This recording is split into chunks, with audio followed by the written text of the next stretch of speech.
This ABC 15 Flash Briefing is sponsored by Sanderson Ford. Straight up. I'm Katie Rammel with your top stories from ABC15 Arizona. In the past 24 hours, we have lost 21 people here in Arizona due to the coronavirus, the highest single-day report ever. The total number of Arizonans killed by coronavirus so far now reaching 208. That's according to reports from the state and county health officials. Not clear if the jump in numbers was caused by a delay in reporting. More than 5,200 people in our state have tested positive so far for COVID-19. 13 residents and patients at one Valley nursing home have died of complications related to COVID-19. Pennington Gardens in Chandler reporting another 14 residents have tested positive. 6 more are waiting their test results right now. The outbreak extends to healthcare workers caring for these residents. 9 of them have tested for COVID-19. The facility tells us they are just one of 75 long-term care facilities in the valley with coronavirus cases. The Navajo Nation, one of the worst hit parts of our state, but today President Jonathan Nez saying there are signs the number of cases on the reservation is flattening. He says the nation's epidemiology team noticed the first signs of tapering last night, but President Nez adding no one should let their guard down. 15 members of the Navajo Nation Police Department have tested positive for coronavirus, and stay-at-home orders and curfews will continue. More than 1,300 people in the Navajo Nation have tested positive and 45 have died.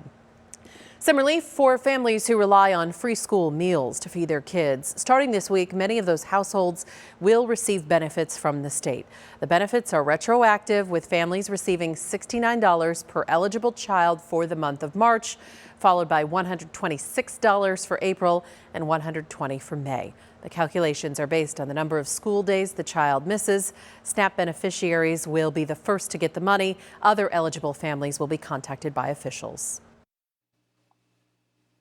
Tracking your most accurate forecast, I'm Chief Meteorologist Amber Sellens, and the heat is on. Our first 90s of the year for tomorrow. 93 here in Phoenix and 90s out to the west as well. This will be our first 90-degree day of 2020 here in the Phoenix metro. Later than average, which tends to be toward the end of March, but not the latest ever. That happened back in 1912. It is the latest in the last 25 years, though, but it's not just the 90s we're tracking. We're tracking triple digits, too, and only a few days difference between our first 90s and our first triple digits. So this is going to be one of the quickest jumps from those levels of heat that we've ever seen here in the Phoenix metro area, possibly tied for second with only a 3-day difference between our first 90s and our first triple digits. Here's how it looks on your 7-day forecast. 93 tomorrow, 98 Thursday, breezes in the afternoon hours both days. We'll hit 99 on Friday, and then the triple digits set in starting this weekend and continuing into next week. For the latest headlines, weather, and traffic, head to abc15.com or download our free ABC 15 mobile app. This ABC 15 Flash Briefing is sponsored by Sanderson Ford. Straight up.